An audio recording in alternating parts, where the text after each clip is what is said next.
حضرت ابو بکر صدیق کے دور خلافت میں حضرت عمر کا معمول یہ تھا کہ رات میں اٹھتے اور تہجد کی نماز پڑھنے کے بعد فجر کی نماز سے پہلے تہجد کی نماز پڑھنے کے بعد وہ رات میں نکل جاتے اور ایک بوڑھی عورت کے گھر پہ جاتے، اس کے برتن صاف کر دیتے، اس کے کپڑے دھل دیتے اور اس کے گھر میں جھاڑو لگا دیا کرتے تھے۔ کسی نیکی کو حقیر مت سمجھو۔ حضرت عمر فاروق کا معمول دیکھیے گا، کیا کر رہے ہیں؟ تہجد کی نماز پڑھی فجر کی نماز سے پہلے اور پھر چلے گئے، ایک بوڑھی عورت کے گھر گئے، اس کے برتن مانج دیے، اس کے کپڑے دھل دیے اور اس کے گھر میں جھاڑو لگا دیے۔ یہ ان کا معمول تھا، روزانہ یہ کام کیا کرتے تھے۔ ایک دن تہجد کی نماز پڑھ کے فجر کی نماز سے پہلے پہنچے، گھر میں جب گھسے تو کیا دیکھتے ہیں؟ برتن صاف ہیں، کپڑے دھلنا چاہا بوڑھی عورت کے، کیا دیکھ رہے ہیں؟ کپڑے دھلے ہوئے پڑے ہوئے ہیں۔ جھاڑو لی کہ جھاڑو سے گھر صاف کر دے تو کیا دیکھتے ہیں؟ گھر میں جھاڑو لگ چکی ہے۔ پوچھا ماں کون تھا؟ یہ آج گھر میں صفائی کیسے ہو گئی؟ کہا بیٹے میں کیا جانوں، میں تو آنکھوں سے اندھی ہوں، نابینا ہوں، مجھے کیا معلوم، میں تو سمجھی کہ تم ہی آئے ہو، برتن تم مانج رہے ہو، جھاڑو تم لگا رہے ہو، کپڑے تم دھل رہے ہو۔ کہا ماں میں نہیں تھا۔ کہا بیٹا مجھے نہیں معلوم پھر کون تھا۔ حضرت عمر فاروق دوسرے دن بھی یہی ٹائم پر آئے تو کیا دیکھتے ہیں؟ دوسرے دن بھی برتن مانجے جا چکے ہیں۔ کیا دیکھتے ہیں کہ دوسرے دن بھی برتن مانج کر ختم ہو، برتن مانجے جا چکے ہیں، جھاڑو لگ چکی ہے، کپڑے دھلے ہوئے ہیں۔ حضرت عمر سمجھ گئے، عمر کوئی ہے جو تم سے پہلے آتا ہے، کپڑے دھل جاتا ہے، برتن صاف کر جاتا ہے، جھاڑو لگا جاتا، کوئی ہے جو تم سے پہلے بھی یہ کام کر جاتا ہے۔ پتہ لگانا چاہیے کہ کون ہے۔ اب حضرت عمر جاسوسی کرنے لگے، چپکے سے دیکھیں کہ کون ہے۔ تو تہجد کی نماز پڑھ کے آئے اور چپکے سے چھپ گئے ایک درخت کی آڑ میں۔ کیا دیکھتے ہیں کہ ایک شخص اپنا چہرہ چھپایا ہوا چادر سے آتا ہے رات کے اندھیرے میں اور اسی بوڑھی عورت کے گھر میں چلا جاتا ہے، برتن مانجتا ہے، جھاڑو لگاتا ہے، کپڑے صاف کرتا ہے، اور اس کے بعد میں جب وہاں سے نکلتا ہے تو جیسے وہ گھر سے نکلتا ہے حضرت عمر فاروق نے اس کو پکڑ لیا۔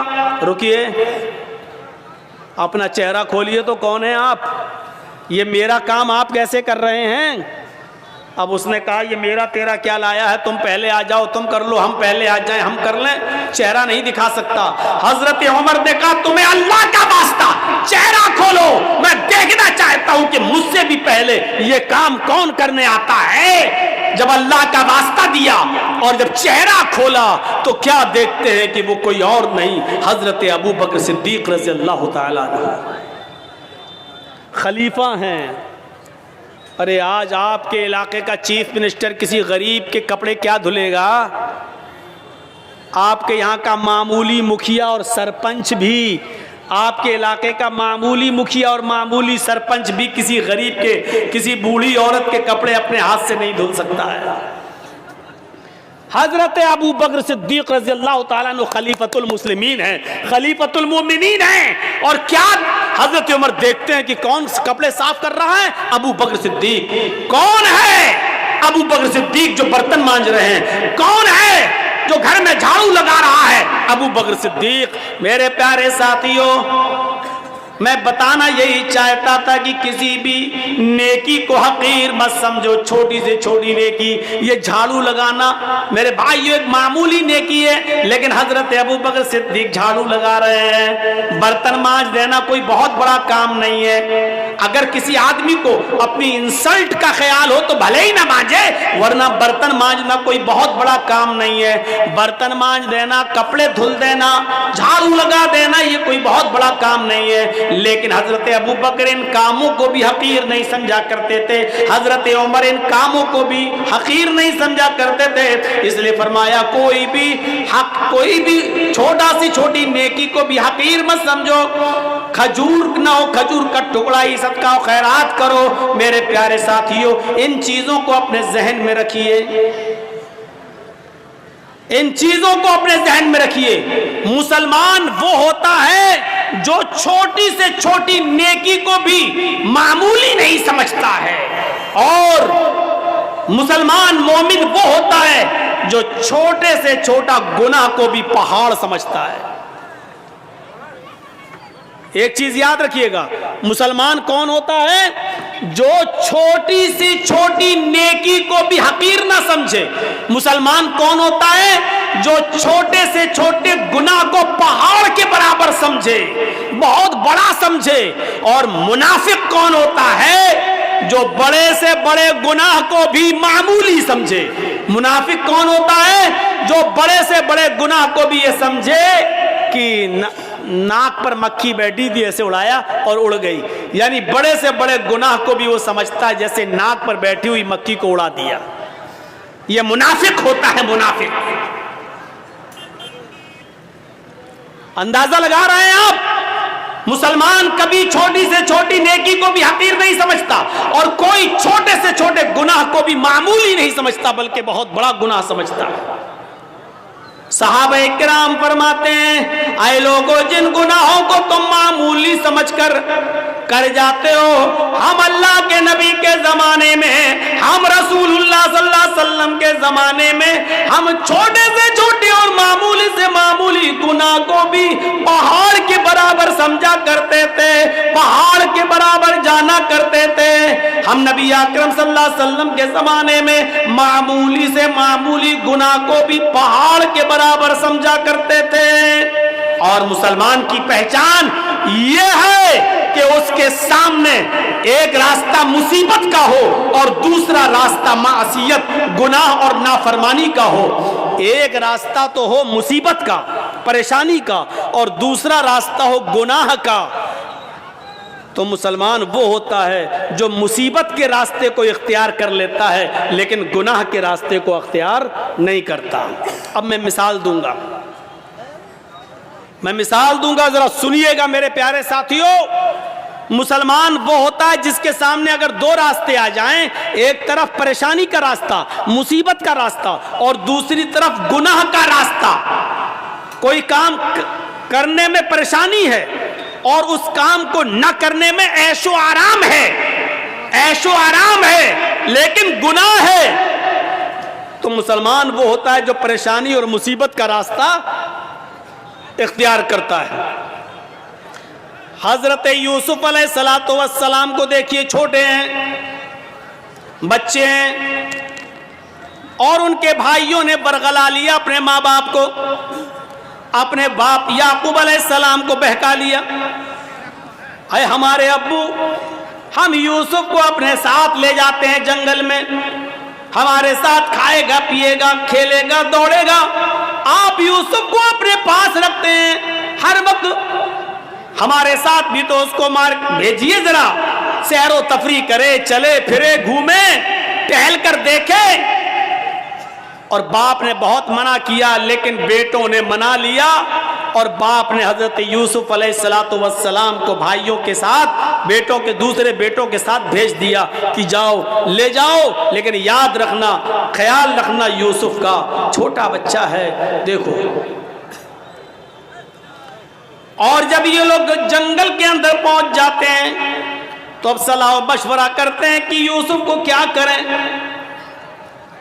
پھر ایک حتمی فیصلہ کرتے ہیں کہ مارنا ٹھیک نہیں ہے، قتل کرنا ٹھیک نہیں ہے، یوسف کو ہم ایک ویران کنویں میں ڈال دیتے ہیں، یوسف کو ہم ایک اندھے کنویں میں پھینک دیتے ہیں، کوئی آئے گا اور اٹھا کر یوسف علیہ السلام یوسف کو لے جائے گا۔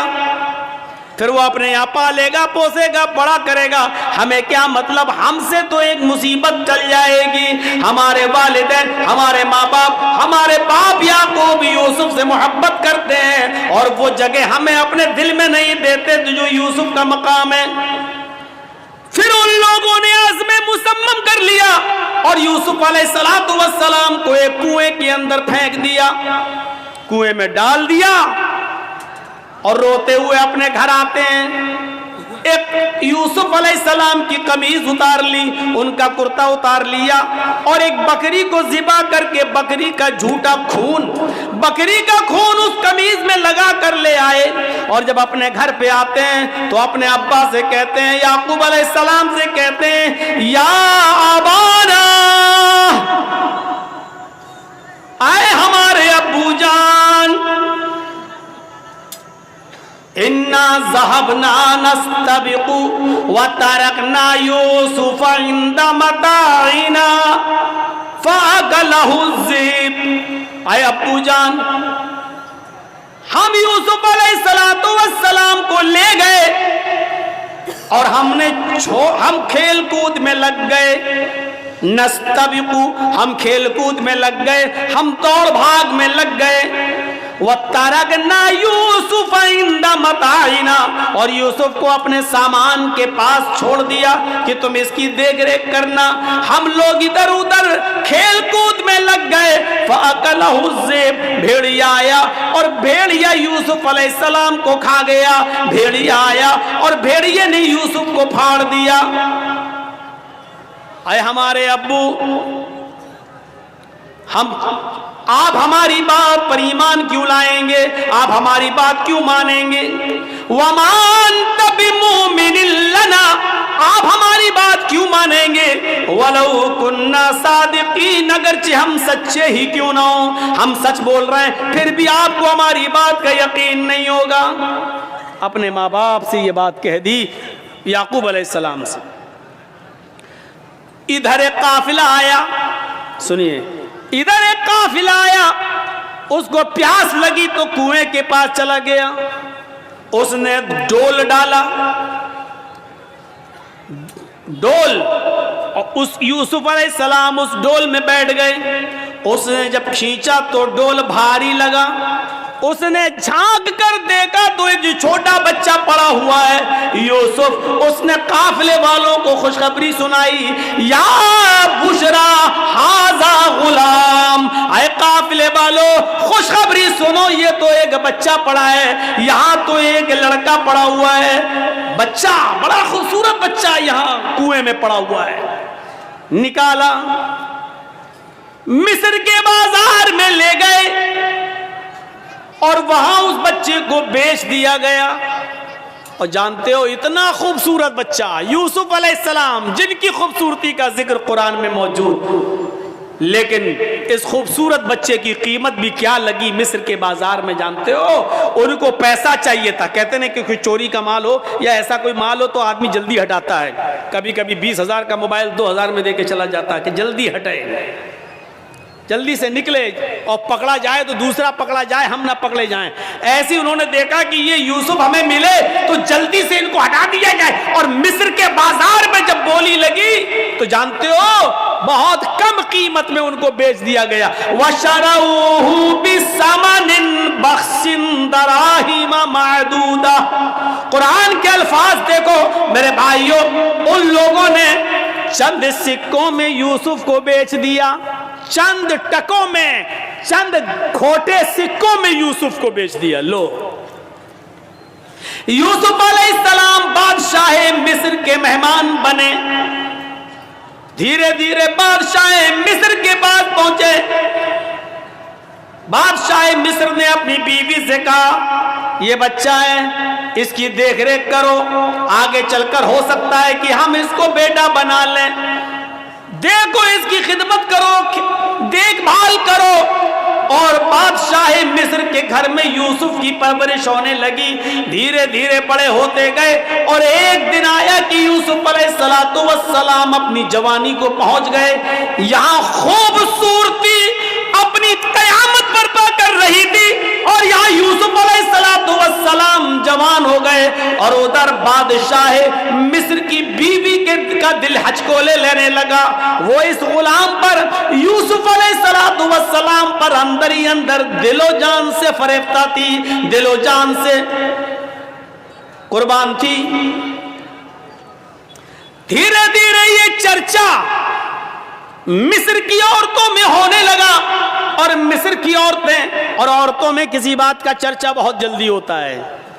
کوئی بھی بات ہو اگر آپ کو بہت جلدی پھیلانا ہو تو بس 2-4 عورتوں میں پھیلا دو, شام تک ہوتے ہوتے پورے گاؤں میں آٹومیٹک پھیل جائے گی. یہ بات مصر کی عورتوں میں پھیل گئی. او بادشاہ کی بیوی, اوہو اپنے غلام پہ مرتی ہے, اپنے غلام کو دل دے بیٹھی ہے, اپنے غلام کے ساتھ منہ کالا کرنا چاہ رہی ہے, اپنے غلام کے ساتھ یہ حرکت کرتی ہے. بادشاہ مصر کی بیوی کے چرچے جب مصر کی عورتوں میں ہونے لگے تو اس عورت نے یعنی بادشاہ کی بیوی نے ساری عورتوں کو دعوت دے دی.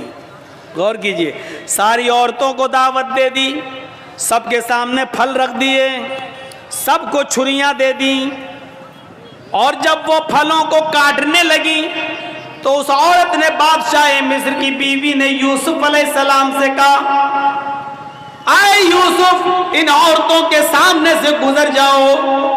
یوسف علیہ السلام ان عورتوں کے سامنے سے گزر رہے ہیں, اپنی مالکن کی بات ماننا پڑے گی. یوسف علیہ السلام اپنے مالک کی بیوی کی بات مانتے ہوئے ان عورتوں کے سامنے سے گزر رہے ہیں. جب ان عورتوں کے سامنے سے گزرے تو ان عورتوں نے جب یوسف علیہ السلام کو دیکھا, یوسف علیہ السلام کو دیکھا, قرآن کہتا ہے وہ پھل کاٹ رہی تھی, بجائے پھل کاٹنے کی وہ قطعنا ایدیہن, انہوں نے اپنی انگلیاں کاٹ ڈالی, انہوں نے اپنے انگلیوں پر چھریاں چلا لی, اپنی انگلیوں کو کاٹ ڈالا. اور جب یوسف پر نظر پڑی تو چیخ پڑی, ما ھذا بشر ان ھذا الا ملک کریم, یہ کوئی انسان نہیں ہے, ما ھذا بشر یہ کوئی انسان نہیں ہے, ان ھذا الا ملک کریم نہیں یہ تو ایک معزز اور مکرم فرشتہ نظر آتا ہے, یہ کوئی انسان لگتا ہی نہیں ہے. دیکھو کتنا خوبصورت ہے, کتنا حسین و جمیل ہے, یہ کوئی انسان نہیں, یہ تو کوئی بزرگ فرشتہ نظر آ رہا ہے. مطلب سمجھ رہے ہیں؟ ابھی صرف بادشاہ کی بیوی فریفتہ تھی یوسف پر, اب مصر کی ساری عورتوں نے دل دے بیٹھا یوسف. ہر عورت چاہنے لگی کہ یوسف ہمارے ہو جائیں, یوسف ہمارے ہو جائیں. ایک فتنہ کھڑا ہو گیا. اب بادشاہ کی بیوی نے کہا, دیکھ لیا تم نے, اب بتاؤ اس میں میری کیا غلطی ہے؟ اس کو میں نے بہت بہکایا, اپنی طرف مائل کیا, لیکن یہ بچا رہا. اور پھر یوسف کے سامنے دھمکی دیتی ہے بادشاہ کی بیوی, اے عورتوں, اے مصر والیوں سنو, اگر یوسف نے میری بات نہیں مانی, میری خواہش پوری نہیں کی, میں اس سے جو چیز چاہتی ہوں, اگر میرا مطالبہ اس بچے نے, اس لڑکے نے, اس غلام نے اگر پورا نہیں کیا تو یہ جیل میں سڑے گا, یا سخت سے سخت سزا میں اس کو دلاؤں گی, سخت سے سخت سزا دلواؤں گی یا جیل میں سڑے گا. اب یوسف علیہ السلام کو جب دھمکی ملتی ہے تو یوسف علیہ السلام کے پاس 2 ہی راستے تھے. ایک راستہ تو یہ تھا مصیبت کا, اس عورت کی بات نہ مانیں اور جیل میں چلے جائیں, یہ مصیبت کا راستہ تھا. میں نے کہا نا, مومن کے لیے اگر ایک طرف مصیبت کا راستہ ہو اور ایک طرف گناہ کا راستہ ہو, معصیت کا, تو مومن مصیبت کا راستہ اختیار کر لیتا ہے لیکن گناہ کا راستہ اختیار نہیں کرتا. یوسف علیہ السلام کے سامنے 2 راستے تھے.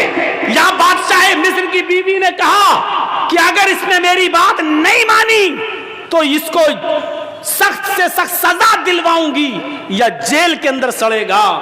یوسف علیہ السلام کے پاس 2 ہی راستے تھے. ایک راستہ یہ تھا کہ بادشاہ کی بیوی کی بات مان لیں اور جو وہ کہہ رہی ہے اس کی مرضی کو پورا کر دیں. اگر ایسا کر لیتے، بادشاہ کی بیوی کی بات مان لیتے تو پانچوں انگلی گھی میں تھی. بادشاہ کی بیوی ان کو بچاتی بھی، بادشاہ کی بیوی ان کا خیال بھی رکھتی، بادشاہ کی بیوی ان کو تنہائی کا موقع بھی دیتی، بادشاہ کی بیوی ان کی عزت و تکریم بھی کرتی، بادشاہ کی بیوی ان کو اچھی طریقے سے ان کی حفاظت بھی کرتی، سب کچھ کرتی، اور جو وہ چاہتے وہ ان کو ملتا رہتا. لیکن یہ راستہ گناہ کا راستہ تھا، یہ راستہ معصیت کا راستہ تھا. اب دوسرا راستہ یوسف علیہ السلام کے سامنے یہ تھا کہ میں اس غلط راستے پر نہیں چلوں گا. تو وہ عورت کہہ رہی ہے میں جیل میں ڈلوا دوں گی، میں سخت سے سخت سزا دلواؤں گی. تو یوسف علیہ السلام نے یہ راستہ پسند کر لیا اور نظریں آسمان پہ ڈالی اور فرمایا الہ العالمین، اے میرے پروردگار، بادشاہ مصر کی بیوی نے یہ ٹھان لیا ہے کہ میں اس کے ساتھ غلط کام کروں، اور وہ یہ بھی کہہ رہی ہے اگر اس نے میری بات نہ مانی تو میں اس کو سزا دلواؤں گی اور جیل میں ڈلوا دوں گی. رب السجن احب الی مما یدعوننی الیہ، اے میرے پروردگار، اے میرے اللہ، اے میرے رب، مجھے جیل میں جانا زیادہ پسند ہے.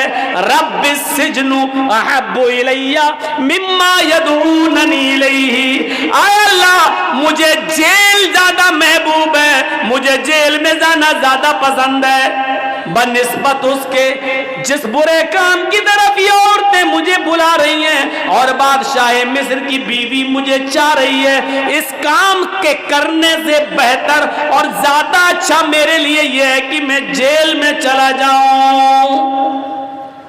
وَإِلَّا تَصْرِفْ عَنِّي كَيْدَهُنَّ أَصْبُ إِلَيْهِنَّ، اے ہمارے پروردگار، اے ہمارے رب، اگر تو نے مجھے ان کی چالوں سے نہ بچایا، اے اللہ اگر تو نے مجھے ان کی چالوں سے میری حفاظت نہ کی. یہ عورت کی چالیں کتنی خطرناک ہوتی ہیں. آپ کو اپنے گھر میں پیار و محبت کے جال میں پھنسا کر بلا بھی لیں گی اور آپ کو پھنسوا بھی دیں گی، آپ کو پھنسوا بھی دیں گی. تو اسی لیے یوسف علیہ السلام کیا کہہ رہے ہیں وَإِلَّا تَصْرِفْ عَنِّي كَيْدَهُنَّ، اے اللہ مجھے جیل جانا زیادہ محبوب ہے، زیادہ پسند ہے بنسبت اس کے جس برے کام کی طرف یہ مجھے بلا رہی ہیں. اے اللہ اگر تو نے مجھے ان کی چالوں سے محفوظ نہ کیا، اگر تو نے مجھے ان کی چالوں سے نہ بچایا، اسبو الیہن، تو میں بھی ان کی طرف جھک جاؤں گا، میں بھی ان کی طرف مائل ہو جاؤں گا، میں بھی ان کے ساتھ غلط کام کر بیٹھوں گا. وَأَكُن مِّنَ الْجَاهِلِينَ، اور میں جاہلوں میں نادانوں میں سے ہو جاؤں گا. اے اللہ میں جاہلوں اور نادانوں میں سے ہو جاؤں گا. اس لیے اللہ مجھے ان کے شر و فتن سے اور ان کی چالوں سے تو میری حفاظت فرما. اس واقعے کی روشنی میں جو قرآن کی آیت سے میں نے ثابت کیا ہے، کیا پتہ چلتا ہے میرے بھائیوں کہ مومن وہ ہوتا ہے کہ جس کے سامنے ایک طرف مصیبت کا راستہ ہو اور ایک طرف گناہ کا راستہ ہو تو وہ مصیبت کو اٹھانا اور پریشانی کو مول لینا یہ زیادہ بہتر سمجھتا ہے، لیکن گناہ کو اختیار نہیں کرتا ہے. یہ مومن کی نشانی ہے. ہمارے اور آپ کے پاس یہ نشانیاں ہیں. کیا ہم مومن ہیں؟ کیا ہم ایسا کرتے ہیں؟ اس لیے یاد رکھیے میرے ساتھیوں، گناہوں کی دلدل سے بچیے، گناہوں کی دلدل سے بچیے اور اللہ رب العالمین کو پکارتے رہیے، اپنے گناہوں کی توبہ اور معافی مانگتے رہیے کہ اللہ رب العالمین فرماتا ہے قُلْ يَا عِبَادِيَ الَّذِينَ اسْرَفُوا عَلَىٰ أَنفُسِهِمْ لَا تَقْنَطُوا مِن رَحْمَةِ اللَّهِ. اے محمد صلی اللہ علیہ وسلم میرے بندوں سے کہہ دو یا عبادی الذین اسرفوا علی انفسہم، اے اللہ کے بندو، اگر تم نے گناہ کر کر کے، اگر تم نے ظلم کر کر کے، اگر تم نے عیاریوں مکاریاں کر کر کے گناہ کر ڈالے اور زمین و آسمان بھی بھر لیے، اپنی جانوں پر تم نے ظلم کیا، اپنی جانوں پر تم نے ظلم کیا ہے اور تم حد سے آگے بڑھ چکے ہو، لا تقنطوا من رحمت اللہ، کہہ دو اے اللہ کے بندو، اللہ کی رحمت سے نا امید مت ہو جاؤ، اللہ کی رحمت سے نا امید مت ہو، اللہ رب العالمین تمہارے گناہوں کو اب بھی معاف کر دے گا، بشرط یہ کہ تم سچے دل سے توبہ کرو، استغفار کرو۔ میرے بھائیو یاد رکھیے گا، میں نے خطبہ مسنونہ کے بعد جو آیت پڑھی ہے وہ اسی سے متعلق ہے، توبہ اور استغفار سے۔ یا ایھا الذین آمنوا توبوا الی اللہ توبۃ نصوحا عسى ربکم ان یکفر عنکم سیئاتکم ویدخلکم جنات تجری من تحتها الانہار۔ اللہ رب العالمین کیا فرما رہا ہے؟ اے مسلمانوں، اے ایمانوں والو، تم اللہ سے خالص اور سچی توبہ کرو، توبو الی اللہ توبۃ نصوحا، اے ایمانوں والو تم اللہ سے خالص اور سچی توبہ کرو۔ خالص اور سچی توبہ کیا ہوتی ہے؟ توبۃ نصوحا کیا ہوتی ہے؟ توبہ کے مفہوم میں یہ تین چیزیں شامل ہیں۔ اگر کوئی آدمی اللہ سے توبہ کرتا ہے اور یہ تین چیزیں اس کی توبہ میں شامل نہیں ہیں تو وہ توبہ نہیں ہے۔ کوئی گناہ ہو گیا، اللہ توبہ توبہ توبہ توبہ توبہ، یہ توبہ نہیں ہے۔ بہت سے لوگوں کو آپ نے دیکھا ہوگا کوئی گناہ کر بیٹھے، توبہ توبہ توبہ، یہ توبہ نہیں ہے۔ توبۃ نصوحا میں تین چیزیں شامل ہیں۔ پہلی چیز یہ ہے کہ اگر ہم سے کوئی گناہ ہو رہا ہے یا ہو گیا تو ہمیں اس پر ندامت ہو، یہ ہم کیا کر بیٹھے۔ پہلی چیز، کوئی غلطی ہم سے ہو جائے، کوئی گناہ جب ہو جائے تو اس پر پہلی چیز کیا؟ نادم ہونا، شرمندہ ہونا، یہ ہم سے کیا ہو گیا، اللہ یہ ہم سے کیا ہو گیا، پہلی چیز۔ اور دوسری چیز، جو گناہ ہم کر رہے ہیں اسی وقت اس کو چھوڑ دیں۔ مان لیجئے شراب پی رہے ہیں، 2 ہی گھونٹ پیے تھے، یہ مجھ سے کیا ہو گیا، توبہ توبہ استغفر اللہ، یہ کیا ہو گیا، یہ تو حرام چیز ہے۔ پہلی چیز شرمندگی، اور دوسری اب نہ پیئیں، فوراً چھوڑ دیں، دور کر دیں، ترک گناہ فوراً اسی وقت۔ اور تیسری چیز اس میں کیا شامل ہے؟ اے اللہ بہت بڑا جرم ہو گیا، اے اللہ میں وعدہ کرتا ہوں کہ آئندہ کبھی شراب کو ہاتھ نہیں لگاؤں گا، آئندہ کبھی میں اس گناہ کو نہیں کروں گا۔ یہ 3 چیزیں سمجھ لیا نا؟ پہلی چیز شرمندگی ہو، اللہ یہ مجھ سے کیا ہو گیا۔ دوسری چیز، اس غلطی کو، اس گناہ کو فوراً چھوڑ دو، اگر کر رہے ہو تو اسی وقت ترک کر دو، اب نہ کرو، اسی وقت چھوڑ دو۔ اور تیسری چیز، آئندہ مستقبل میں، فیوچر میں پھر کبھی وہ غلطی نہ کرنے کا عزم اور ارادہ بھی پکا ہو کہ اب آئندہ ہم یہ گناہ نہیں کریں گے۔ یہ 3 چیزیں جب تک ہماری توبہ میں شامل نہیں ہوں گی میرے پیارے ساتھیوں، ہماری توبہ نہیں ہوگی۔ توبہ تو ہے لیکن توبۃ نصوحا نہیں ہے۔ اللہ نے فرمایا یا ایھا الذین آمنوا توبوا الی اللہ توبۃ نصوحا، اے ایمانوں والو تم اللہ سے توبہ کرو سچی اور خالص۔ جب تم سچی اور خالص توبہ کرو گے تو عسیٰ ربکم ان یکفر عنکم سیئاتکم، تو اللہ تمہارے گناہوں کو مٹا دے گا۔ عسیٰ ربکم ان یکفر عنکم سیئاتکم، تو اللہ تمہارے گناہوں کو مٹا دے گا۔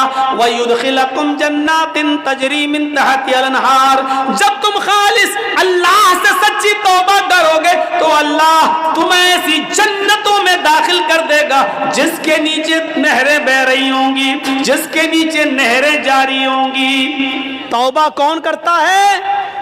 مسلمان۔ توبہ کون کرتا ہے؟ مومن۔ کیونکہ اللہ تبارک و تعالی نے انسان کو دونوں صلاحیتیں دے کر بھیجا ہے۔ آج میں تمہیں ایک ایسی چیز بتلا رہا ہوں، اس کو اگر سمجھ لیا تو بہت کچھ سمجھ لو گے۔ اللہ نے انسان کو دونوں صلاحیتیں دے کر بھیجا ہے۔ اللہ نے انسان کو اچھے کام کرنے کی صلاحیت بھی دی ہے، اور اللہ نے انسان کو برے کام کرنے کی صلاحیت بھی دی ہے۔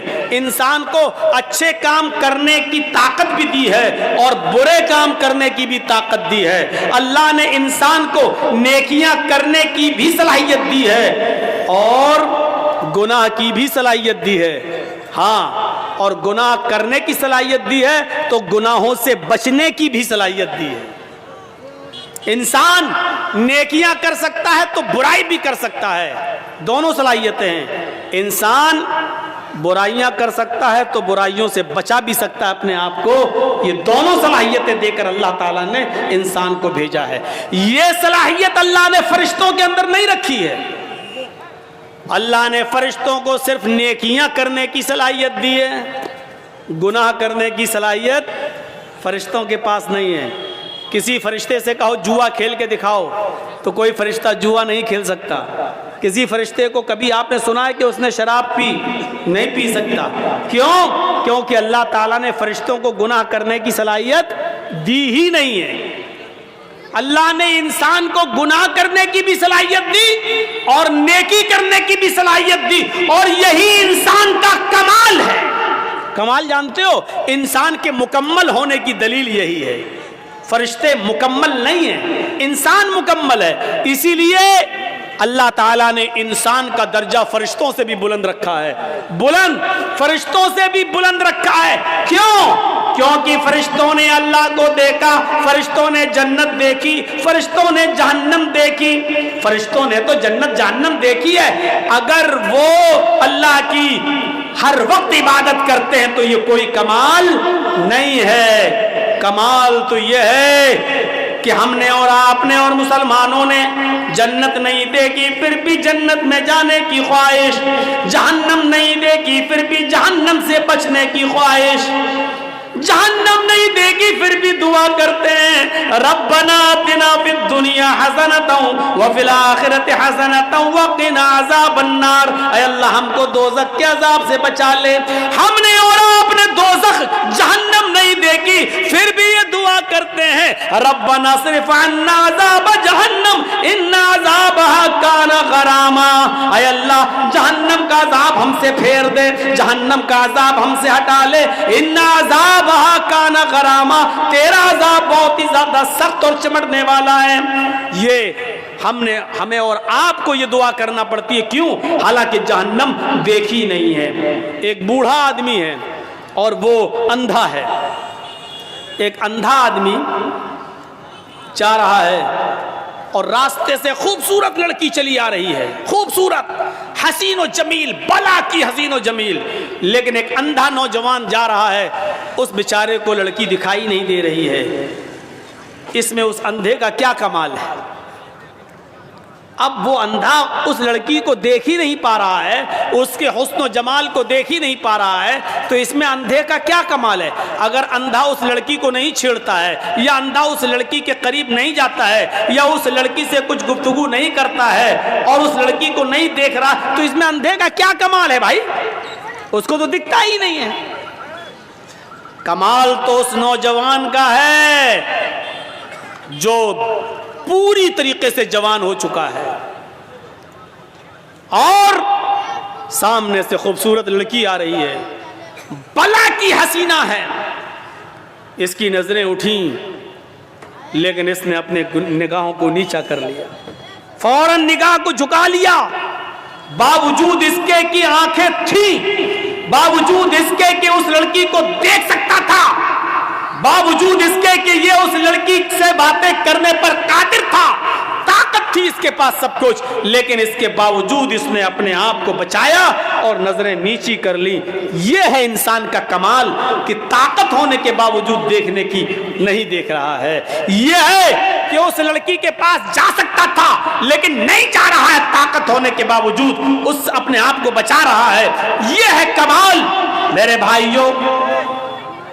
اسی لیے میدان محشر میں قیامت کے دن جو لوگ عرش الہی کے سائے میں ہوں گے، جو لوگ قیامت الہی کا سایہ نصیب ہوگا، ان لوگوں میں ایک شخص وہ بھی ہوگا، ان لوگوں میں ایک شخص وہ بھی ہوگا میرے بھائیوں جس کو دنیا میں کسی خوبصورت لڑکی نے بلایا، رجل طلبت امرأۃ ذات منصب و جمال فقال انی اخاف اللہ، جس کو خوبصورت لڑکی نے گناہ کرنے کی دعوت دی کہ آؤ، اس کے پاس وقت بھی ہے، اس کے پاس پیسہ بھی ہے، اس کے پاس ٹائم بھی ہے، اس کو کوئی لڑکی حسین و جمیل دعوت نظارہ بھی دے رہی ہے، اس کو غلط کام کے لیے بلا بھی رہی ہے اور اس کو سارے موقع بھی فراہم کر رہی ہے، اس کے پاس بھی موقع، اس کے پاس بھی موقع، اس کے پاس بھی ٹائم ہی ٹائم، اس کے پاس بھی ٹائم ہی ٹائم، زنا کی طاقت ہونے کے باوجود اور سارے اسباب ہونے کے باوجود، سارے راستے کھلے ہوئے ہونے کے باوجود بھی میرے بھائیوں اس آدمی نے اس لڑکی سے کہہ دیا انی اخاف اللہ، تم اپنا گھر جاؤ، تم اپنا راستہ دیکھو، میں اپنا راستہ دیکھتا ہوں، مجھے اللہ سے خوف ہے، میں اللہ سے ڈرتا ہوں، میں تمہارے قریب نہیں آ سکتا، میں تمہاری بہکی بہکی باتوں کا شکار نہیں ہو سکتا، انی اخاف اللہ، مجھے اللہ کا ڈر ہے، میں تیرے قریب نہیں آؤں گا۔ جس نے اللہ کا خوف دکھایا اور اس لڑکی کو دھکا دے دیا، نہیں مجھے تم سے دوری اختیار کرنا، موقع ہونے کے باوجود، لڑکی کی پرمیشن ہونے کے باوجود، لڑکی کی اجازت ہونے کے باوجود اس نے اس کو ہٹایا اور اللہ سے ڈرتے ہوئے اپنے آپ کو بچا لیا۔ یہ ہے کمال، ایسا انسان قیامت کے دن عرش الہی کے سائے میں ہوگا، جب قیامت کے دن اور کوئی دوسرا سایہ نہیں ہوگا۔ میرے بھائیوں فَأَلْهَمَهَا فُجُورَهَا وَتَقْوَاهَا، ہم نے انسان کو دونوں صلاحیتیں دے کر بھیجا ہے، انسان کو گناہ کی طاقت بھی دی ہے اور نیکیوں کی طاقت بھی دی ہے، انسان نیکی کا کام بھی کر سکتا ہے اور گناہ کا کام بھی کر سکتا ہے، لیکن کمال تو یہ ہے کہ گناہ کرنے پر طاقت ہونے کے باوجود گناہ نہ کرے۔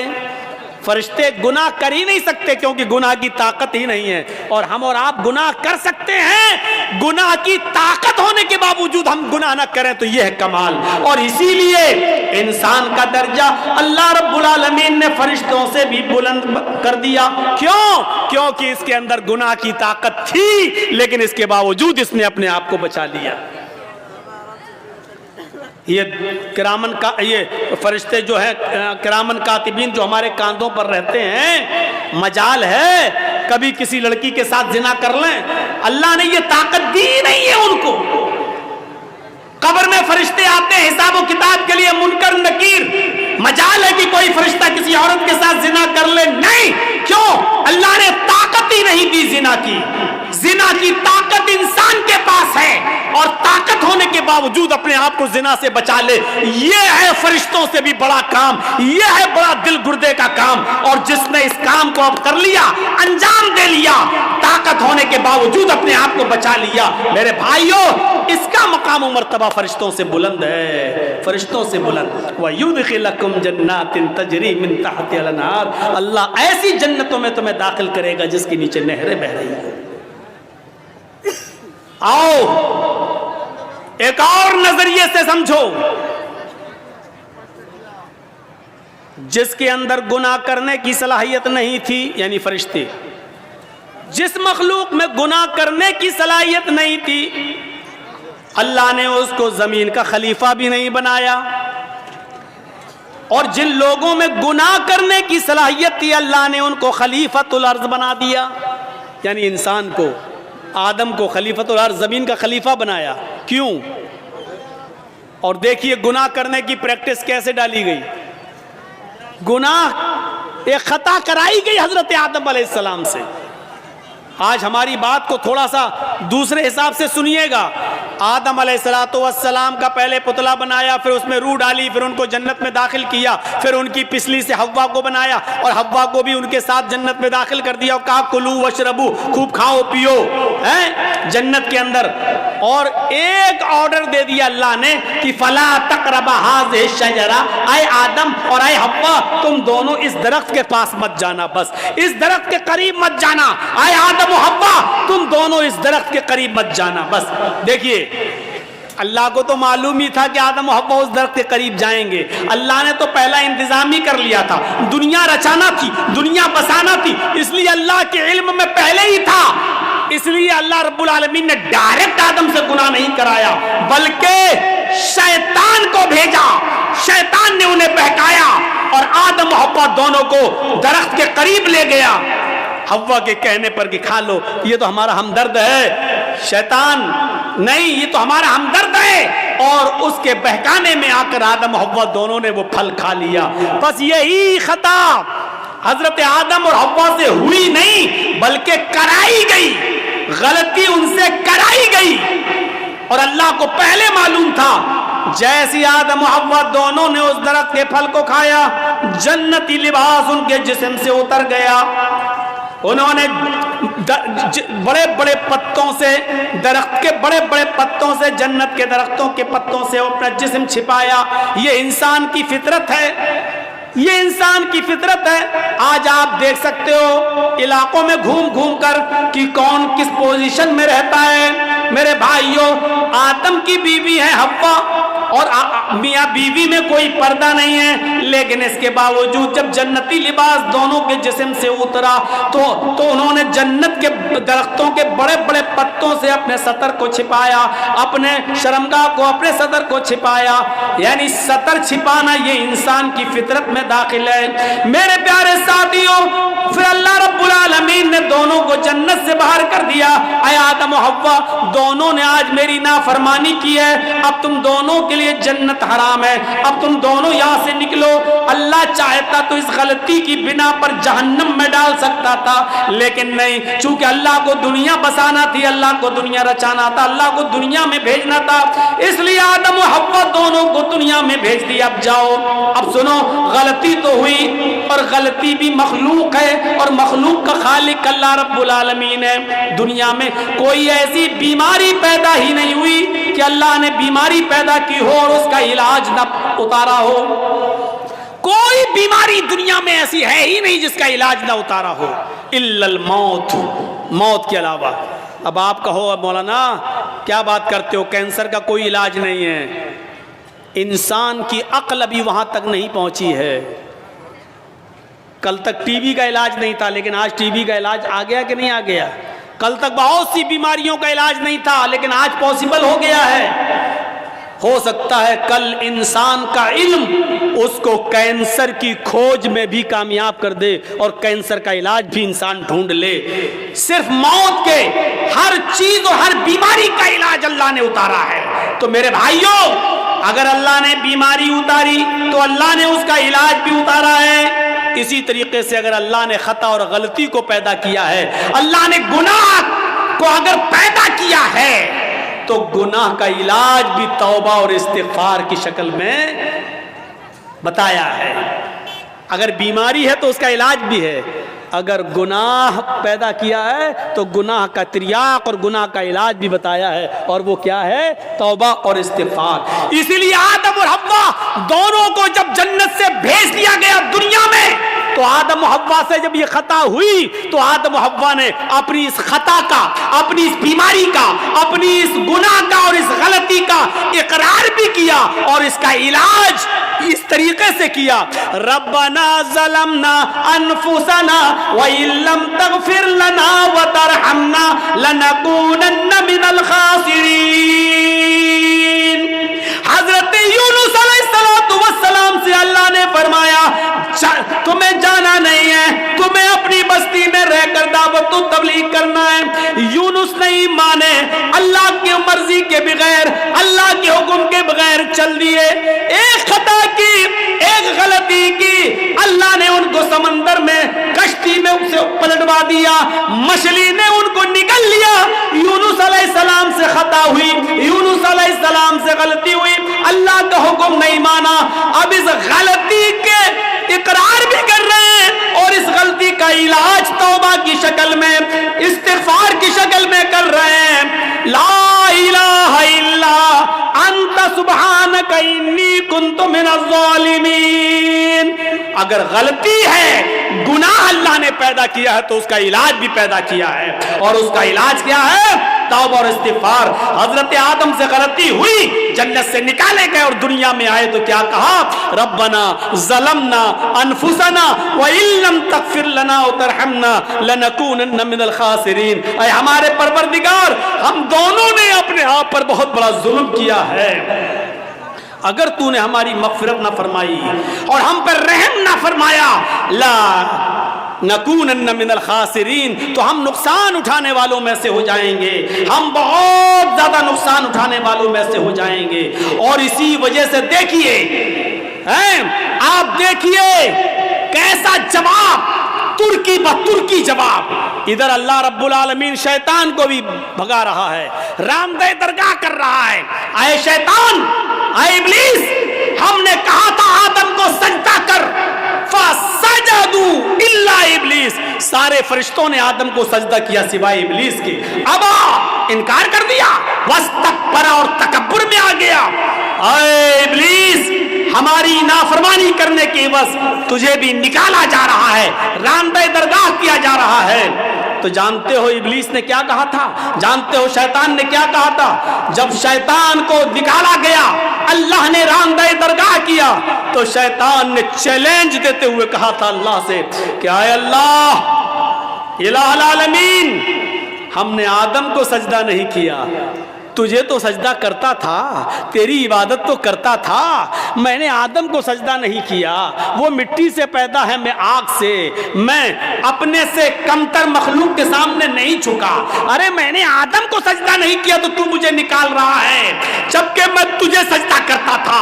روئے زمین پر، پوری کائنات پر 4 انگلی کے برابر بھی کوئی جگہ ایسی خالی نہیں جہاں شیطان نے اللہ کو سجدہ نہ کیا ہو. اتنا سجدہ کرتا تھا وہ اللہ کو، اتنی عبادت کرتا تھا اللہ کی، لیکن ایک بات نہیں مانی، آدم کو سجدہ کرو، نہیں کیا اس نے. ارے ہم تو کتنی نافرمانی کرتے ہیں اللہ کی، اور اتنی عبادتیں بھی نہیں ہماری. ہم اپنا انجام سوچیں، اپنے بارے میں ذرا غور کریں. شیطان نے تو چپے چپے پر سجدہ کیا تھا، 4 انگلی کے برابر بھی کوئی جگہ ایسی نہیں جہاں شیطان نے سجدہ نہ کیا ہو، ہر جگہ سجدہ. لیکن اللہ نے کہا آدم کو سجدہ کرو، نہیں مانی اس کی بات. نہیں اللہ، میں مٹی سے، آگ سے، اور وہ مٹی سے، آگ مٹی کے سامنے جھکے گی. اللہ نے کہا نکلو. اور جب نکالا گیا تو کیا کہا اس نے چیلنج دیتے ہوئے؟ قسم ہے مجھے اپنے تکبر کی، اے اللہ الہ العالمین، آدم کی وجہ سے تو مجھے نکال رہا ہے نا، آدم کی وجہ سے تو مجھے نکال رہا ہے نا. میں آخری سانس تک تیرے بندے آدم اور آدم کی اولاد سے گناہ کے کام کراتا رہوں گا، دنیا میں بھی میں ان سے گناہ کے کام کراتا رہوں گا. ہم تیرے بندے آدم سے اور آدم کی اولاد سے آخری سانس تک ان سے غلط کام کراتا رہوں گا، اور ان کو گناہوں کی دلدل میں ڈال کر آخری سانس تک ان سے گناہ کے کام کرا کر ان کو آخری دم تک ان سے گناہ کراتا رہوں گا، اور اسی گناہ پر ان کو وہ موت آئے گی، اور اپنے ساتھ لے کر ہم ان کو جہنم میں جائیں گے. اے اللہ، قسم ہے مجھے اپنے تکبر کی کہ میں تیرے بندے آدم اور آدم کی اولاد سے آخری سانس تک گناہ کراتا رہوں گا، اور ان کو قیامت کے دن اپنے ساتھ جہنم میں لے جاؤں گا. تو ادھر اللہ نے اس کے چیلنج کو قبول کرتے ہوئے ترکی بترکی جواب دیا. اے ابلیس، جا تو میرے بندے کو آخری وقت تک بہکا، جا تو آدم کی اولاد سے آخری وقت تک گناہ کے کام کرا، جا، میں تجھے اجازت دیتا ہوں آخری وقت تک تو میرے بندوں کو بہکاتا رہے اور ان سے گناہ کے کام کراتا رہے، اور تو ان کو اپنے ساتھ جہنم میں لے جاتا رہے. جا، مجھے تیرا یہ چیلنج قبول ہے، لیکن قسم ہے مجھے بھی اپنے عزت و جلال کی، میں بھی اپنے بندے کے آخری وقت تک کی توبہ کو قبول کرتا رہوں گا. میں اپنے بندے کے آخری وقت تک کے گناہ کو معاف کر دوں گا اگر اس نے سچی اور خالص توبہ کی، یعنی توبۃ نصوحا. اگر میرے بندے نے خالص اور سچی توبہ کی تو میں اپنے بندے کی اس توبہ کو قبول کر کے اور آخری وقت تک کے گناہ کو معاف کر کے اپنے بندوں کو جنت میں داخل کرتا رہوں گا. تو آخری سانس تک گناہ کراتا رہے گا، میں آخری سانس تک اپنے بندے کی توبہ کو قبول کرتا رہوں گا. تو آخری سانس تک جہنم میں لے جانے کی کوشش میں رہے گا، میں آخری سانس تک اپنے بندے کو بخش کر جنت میں داخل کرنے کی کرتا رہوں گا۔ میرے بھائیوں، ترکی بترکی جواب، اس لیے توبہ اور استغفار کرو۔ کیا لگتا ہے آپ کو اتنا سا جملہ کہنے میں؟ گناہ اللہ نے اتارا ہے تو اس کا علاج توبہ اور استغفار بھی اتارا ہے۔ کوئی گناہ ہو جائے فوراً کہو استغفر اللہ ربی من کل ذنب واتوب الیہ، اور اڑتے بیٹھتے چلتے پھرتے یہ جملہ پڑھتے رہو۔ کتنا سا جملہ ہے یار، استغفر اللہ ربی من کل ذنب واتوب الیہ، اڑتے پھرتے چلتے پھرتے کھاتے پیتے جملے پڑھتے رہو۔ استغفر اللہ ربی، میں مغفرت طلب کرتا ہوں اللہ کی، استغفر اللہ، میں اللہ سے مغفرت طلب کرتا ہوں جو میرا رب ہے، من کل ذنب، ہر گناہ سے، واتوب الیہ، اور اسی سے توبہ کرتا ہوں، اسی کی طرف رجوع ہوتا ہوں۔ یہ ایسی دعا ہے کہ خود اللہ کے نبی صلی اللہ علیہ وسلم یہ دعا پڑھا کرتے تھے اور کہا کرتے تھے لوگوں استغفروا ربکم وانی لاستغفر اللہ فی اليوم 100 مرہ، اے لوگوں تم اپنے رب سے مغفرت مانگا کرو، اے لوگوں تم اپنے رب سے مغفرت طلب کیا کرو۔ انی لاستغفر اللہ فی اليوم 100 مرہ، محمد رسول اللہ کا یعنی میرا حال یہ ہے کہ میں ایک دن میں 24 گھنٹے میں صبح اور شام میں 100 سے زیادہ بار اللہ سے مغفرت طلب کرتا ہوں، اللہ سے استغفار کرتا ہوں۔ میرا حال یہ ہے کہ میں 100 سے زیادہ بار اللہ سے مغفرت طلب کرتا ہوں۔ اللہ تعالیٰ نے اپنے نبی محمد رسول اللہ کو حکم دیا وَقُلْ رَبِّ اغْفِرْ وَارْحَمْ وَأَنْتَ خَيْرُ الرَّاحِمِينَ، وَقُلْ رَبِّ اغْفِرْ، اے محمد صلی اللہ علیہ وسلم کہہ دو، یہ کہتے رہو رب اغفر، اے اللہ میری مغفرت فرما، وارحم، میرے اوپر رحم فرما، وَأَنْتَ خَيْرُ الرَّاحِمِينَ، اور تو بہت زیادہ رحم کرنے والا ہے۔ میرے بھائیوں، ان جملوں کو ادا کرتے رہیے۔ اللہ کے نبی بھی کہتے تھے وَإِنِّي لَأَسْتَغْفِرُ اللَّهَ فِي الْيَوْمِ 100 مرہ، اللہ کے نبی بھی کہا کرتے تھے استغفر اللہ ربی من کل ذنب واتوب الیہ۔ یہ مغفرت طلب کرنا بہت ضروری ہے۔ اور جانتے ہو مغفرت کے فائدے کیا ہیں؟ مغفرت کے فائدے کیا ہیں؟ حضرت نوح علیہ السلام نے اپنی قوم سے کہا تھا جب قحط پڑ گیا، بہت زیادہ سوکھا پڑ گیا، تو اپنی قوم کے لوگوں سے کہا تھا، کیا کہا تھا؟ وَاسْتَغْفِرُوا رَبَّكُمْ إِنَّهُ كَانَ غَفَّارًا، اے میری قوم کے لوگوں اپنے رب سے مغفرت طلب کرو، اے میری قوم کے لوگوں اپنے رب سے مغفرت طلب کرو۔ يُرْسِلِ السَّمَاءَ عَلَيْكُمْ مِدْرَارًا، جب تم اپنے رب سے مغفرت طلب کرو گے تو اللہ رب العالمین آسمان سے بارشیں برسائے گا۔ یہ جو قحط پڑ گیا ہے، جو سوکھا پڑ گیا ہے، اللہ رب العالمین آسمان سے تمہارے اوپر بارشیں برسائے گا اگر تم مغفرت طلب کرو گے، استغفار کرو گے تو۔ یرسل السماء علیکم مدرارا، اللہ رب العالمین تمہاری اوپر آسمان سے بارش برسائے گا۔ وَيُمْدِدْكُمْ بِأَمْوَالٍ وَبَنِينَ، اور اللہ رب العالمین تمہیں اولادیں دے گا اور مال سے نوازے گا۔ وَيُمْدِدْكُمْ بِأَمْوَالٍ وَبَنِينَ، اللہ تمہیں مال بھی دے گا اور اولادیں بھی دے گا۔ یعنی اگر کسی کا مال، رزق میں کمی آ گئی ہے، مال و دولت میں کمی آ رہی ہے، برکتیں نہیں ہو رہی ہیں، تو غور کرو کہ اس کے گناہ بڑھ گئے ہیں، مغفرت طلب کرو، اللہ سے استغفار کرو گے تو اللہ تمہیں مال بھی دے گا، وَبَنِينَ، اور تمہیں اولادیں بھی دے گا، وَيَجْعَلْ لَكُمْ جَنَّاتٍ وَيَجْعَلْ لَكُمْ أَنْهَارًا، اور تمہیں باغات عطا فرمائے گا اور چشمے جاری کرے گا، تمہیں نہریں عطا فرمائے گا۔ یعنی مغفرت طلب کرو گے تو یہ نعمتیں اللہ رب العالمین تمہیں دے گا۔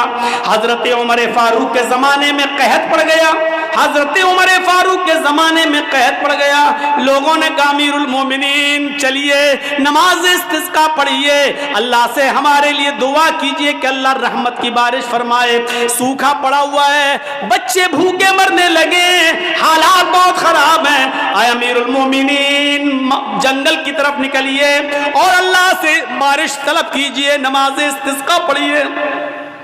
اللہ حضرت عمر فاروق رضی اللہ تعالیٰ عنہ تمام لوگوں کو لے کر نکلے، تمام لوگوں کو لے کر جنگل میں نکلے، نماز استسقاء پڑھی اور صرف آسمان پر ہاتھ بلند کر کے اتنا فرمایا، اے اللہ نستغفر اللہ نستغفر اللہ، اللہ ہم سب استغفار کرنے آئے ہیں، ہم سب مغفرت طلب کرنے آئے ہیں۔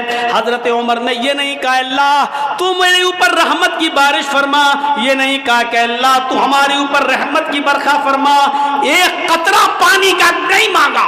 حضرت عمر نے صرف یہ کہا اللہ میری مغفرت فرما، ہمارے ساتھ جتنے لوگ آئے ہیں اللہ ان سب کی مغفرت فرما دے، اے اللہ ہمارے گناہوں کو بخش دے، اے اللہ ہماری مغفرت فرما دے۔ اتنی دعا مانگی اور لوٹ کے واپس چلے آئے۔ جب اپنے گھر پہ آئے تو تمام لوگوں نے گھر گھیر لیا۔ حضرت عمر باہر نکلے، لوگوں نے کہا امیر المومنین یہ کیا ہو گیا آپ کو؟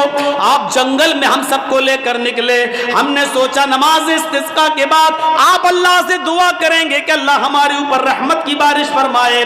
آپ نے بارش کے لیے ایک لفظ بھی اللہ سے نہیں مانگا، آپ نے ایک قطرہ پانی بھی اللہ سے دعا نہیں کی، اور آپ مغفرت کی دعا کر کے چلے آئے۔ فرمایا اے لوگوں کیا تم نے یہ نہیں پڑھا وَاسْتَغْفِرُوا رَبَّكُمْ إِنَّهُ كَانَ غَفَّارًا، اپنے رب سے مغفرت طلب کرو، وہ بہت ہی زیادہ بخشنے والا ہے۔ يُرْسِلِ السَّمَاءَ عَلَيْكُمْ مِدْرَارًا، جب مغفرت طلب کرو گے تو اللہ آسمانوں سے موسلا دھار بارش برسائے گا۔ لوگوں میں نے بارش نہیں مانگی ہے، لیکن بارش جن گناہوں کی وجہ سے رکتی ہے میں نے مغفرت کی دعا کر کے مغفرت طلب کر کے آسمان کے ان دروازوں کو جھنجھوڑ دیا ہے، آسمان کے ان دروازوں میں سوراخ کر دیا ہے، آسمان کے ان دروازوں میں چھید کر دیے ہیں جہاں سے بارش آتی ہے۔ ہم نے مغفرت طلب کر کے آسمان کے دروازوں کو ہلا دیا ہے، انتظار کرو انشاءاللہ بارش کے قطرے آنے والے ہیں۔ ایک دن گزرا تھا کہ پھر موسلا دھار بارش ہوتی ہے۔ میرے بھائیوں جن گناہوں کی وجہ سے بارش رکتی ہے، اور بارش جب نہ ہوا کرے تو سمجھ جاؤ کہ ہمارے گناہوں کی وجہ سے بارش رکی ہوئی ہے۔ جن کو اللہ نے اولاد نہیں دی سمجھ لو کہ ہمارے گناہوں کی وجہ سے اللہ نے ہمیں اولاد نہیں دی ہے۔ جن کے مال و دولت میں کمی واقع ہو رہی ہے وہ سمجھ لے کہ ہمارے گناہوں کی وجہ سے ایسا ہو رہا ہے۔ فرمایا وَيُمْدِدْكُمْ بِأَمْوَالٍ وَبَنِينَ، اگر تم اللہ سے مغفرت طلب کرو گے تو اللہ مال بھی تمہیں دے گا اور اولادیں بھی دے گا، آسمان سے موسلا دھار بارش بھی برسائے گا، اور تمہیں باغات بھی دے گا اور نہریں بھی دے گا، یعنی کنویں، پانی، چشمہ، اور کھیتی باڑی، اناج، غلہ، پھل فروٹ، یہ ساری چیزیں تمہیں کب دے گا؟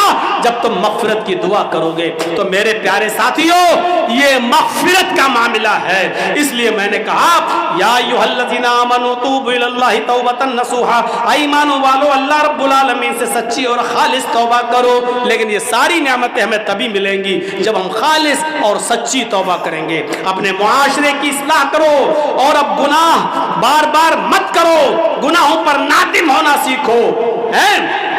اور دیکھیے آج کے اس اوریانیت کے دور میں کل میں نے جس کی طرف اشارہ کیا تھا میرے بھائیوں، آج ان تمام گناہوں کی وجہ سے آج اللہ کی نعمتیں ہم سے چھین لی جاتی ہیں، اور اس طریقے کا سبق حاصل کرنا چاہیے ہر جلسے والوں کو بھی، جس طریقے سے میں نے کل بھی اشارہ کیا تھا۔ آج جلسوں میں بھی بڑے عجیب و غریب آپ جائیے، اب کل میں جا رہا ہوں کٹیہار کی سرزمین پر، دیکھیے گا کیسا خلط ملط ہوگا، میلہ لگے گا، مرد اور عورتوں کی بھیڑ لگے گی، اور جب لاسٹ میں میری تقریر ہوگی تب جا کر سب اکٹھا ہو جائیں گے، اور اس سے پہلے مارکیٹنگ ہوگی، شاپنگ ہوگی، جلسوں میں بدنظمی ہوگی، مرد و عورتوں کا اختلاط ہوگا۔ میرے بھائیوں یہ بڑی اچھی چیز ہے جو ہمیں نیما کے جلسے میں دیکھنے کو ملتی ہے کہ اللہ کا شکر ہے کہ یہاں کے لوگ اس طریقے کا انتظام کرتے ہیں کہ مردوں کا عورتوں کے ساتھ اور عورتوں کا مردوں کے ساتھ اختلاط نہ ہونے پائے، اور دکانوں پر عورتیں نہ آئیں اس طریقے کا انتظام کرتے ہیں، اور یہ بہت بڑی چیز ہے۔ بہت سے دکان والے بیچارے لڑتے بھی ہیں کہ آپ کیوں لیڈیز کو روک رہے ہیں، کیوں نہیں آنے دیتے ہیں ہماری دکان پر، ہم چند روپیہ کمانے کے لیے۔ میرے بھائیوں آج جلسے والوں نے بھی جلسے دوسری سرزمینوں پر اسی لیے کرنا شروع کیا، لوگوں نے ان کو مشورے دیے بھائی